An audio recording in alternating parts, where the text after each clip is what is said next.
अमरीकी वजीर खارجہ Marco Rubio ने ईरान के मामले पर مثبت पेशरफ्त होने का दावा किया है। स्वीडन दौरे पर रवानगी से कबल एयरपोर्ट पर मीडिया से बातचीत में कहा कि पाकिस्तान से वफ्द आज तेहरान पहुंच रहा है और ये भी बावर करा दिया कि आबनाए होर्मुज़ में टोल टैक्स अमरीका ईरान मुआहिदा नामुमकिन बना देगा। वाज़ेह किया कि अमरीकी सदर डोनाल्ड ट्रंप ईरान के साथ डील चाहते हैं।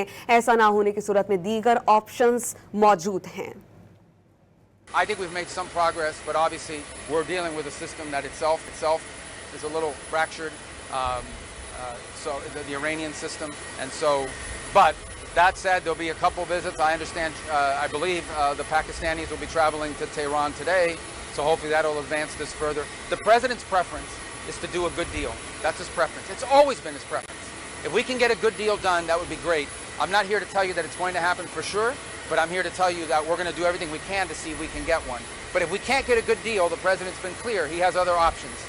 I'm not going to elaborate on what those are, but everybody knows what those are. But his preference is always a deal. His preference is always an agreement. His preference is always diplomacy. So let's see if we can get there. There's some good signs, but we understand, I don't want to be overly optimistic as well. So let's see what happens over the days.